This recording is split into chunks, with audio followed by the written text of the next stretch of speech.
abuse is running rampant in the school. Yes. Physical abuse. Physical abuse, and especially in the middle school Okay.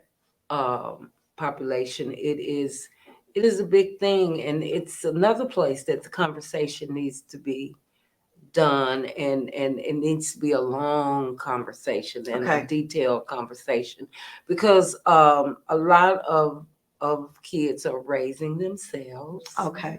A lot of, I'll never forget, I had some clients who, it was three generations of, Three. of domestic violence sitting in the room in the office with me. It was a grandmother who was my age, um, who was experiencing domestic violence with a younger man that she was dating. Oh. Her daughter, who was 36, 37, who was experiencing domestic violence with the young man she was living with. She had a 16-year-old Mm. who had been experiencing domestic violence with her boyfriend, whom she had a 6-month-old baby with. Oh my goodness. Oh my goodness. But during that time that they were coming to see me with the agency I was working for, at that time they vowed to break the generational Yeah. curse, Yeah. because it had just gone on Mm. just too long, Yeah. just too long. So in the schools, it's really, really hard. Children are searching for love. They Sure. want to be wanted. They want to be touched. Yeah. Uh, and so they run to the first thing that sounds good, Yeah. Yeah. so many times. Or And boys, if they've seen it in the home, mhm. it's normal to them. They don't necessarily think they're doing anything wrong because it's normal. This is the tension of relationship Yeah. that they know. And some women see that as that too, because they're like, well, he don't love me if he don't hear me. Yeah, I've heard it. I've heard it myself. That you that's the interpretation. Yes. It's that uh they see it as passion. Mm-hmm. They see it as passion. And we know it's abuse. Yes. On the show you gave some red flags. You gave one red flag in particular. Can you give some others? What's some of the red flags before it happens that you're potentially with someone Mm-hmm. that's going to be abusive?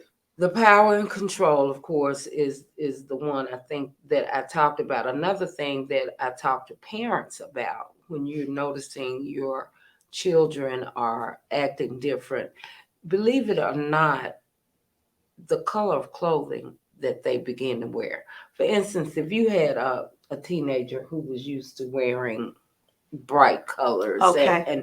and all of a sudden they began to change their outward appearance, start to wear dark clothes, Uh-huh. or clothes that cover them up a lot, Clothes that cover them up.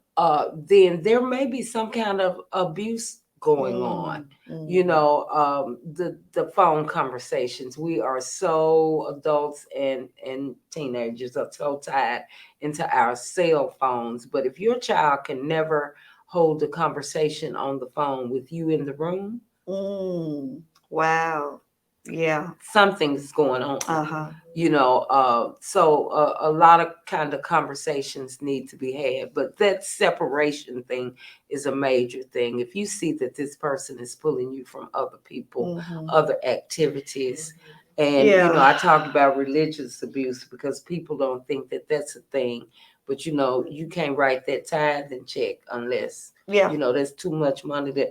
No, you can't go visit that church because I'm Right. Baptist, and we don't believe in That penalty. possessiveness. Yes. And one of the other things that we didn't talk about, Gwen, is the cycle of abuse. Yes. Because you go through the honeymoon stage where he Mhm. comes back. So let's Mhm. start at the top of the circle. And I'm going to Mhm. make sure we put that circle on there. Let's start at the top of the circle. Everything's calm. Yes. And take us on through. Everything's calm, everything's going good, and nothing has happened. And then you want to go somewhere and you can't go. And then there comes that power and control.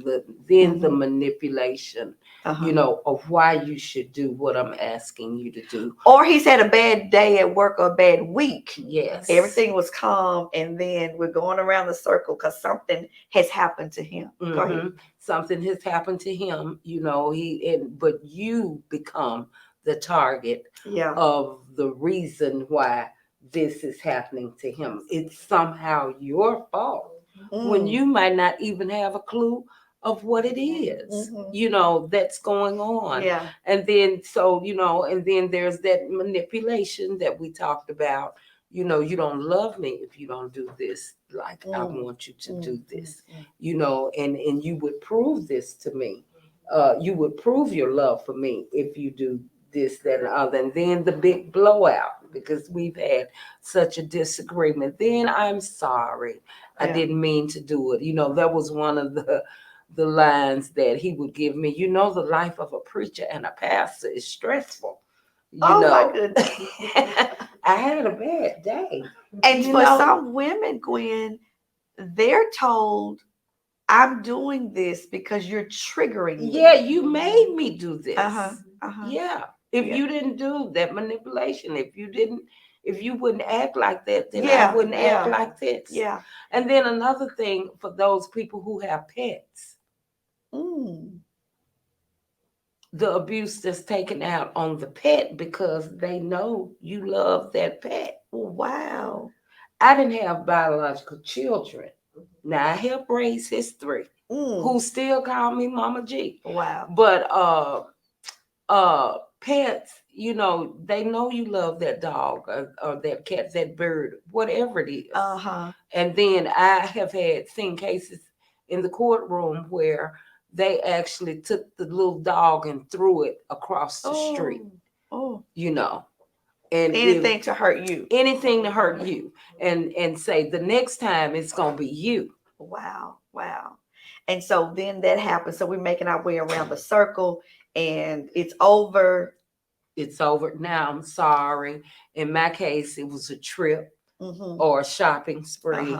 Or and we call that the honeymoon, where everything is fine, and it just keeps going. It's gonna come around again. It's gonna come around again. Wow. And it's just it is amazing. It is amazing. Is there a place for men to go when they are the abuser to get some help? When they realize that, you know what, I shouldn't be doing this, but I can't control myself.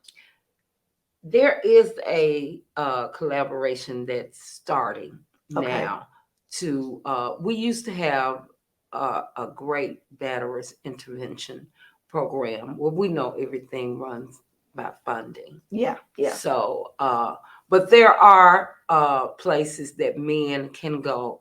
There's one particular organization called Circle of Life. Okay. And it's run by a survivor of sexual assault and a former pimp and abuser.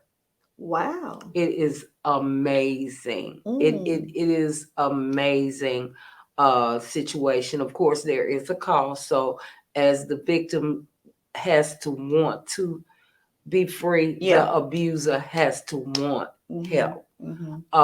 But it's called Circle of Life, and it is a very strong, and I can see them coming up and doing more things with the abuser. And we're trying to get some things going where it's mandated by the court, because Shelby County is one of the few places where batterers intervention is not mandated.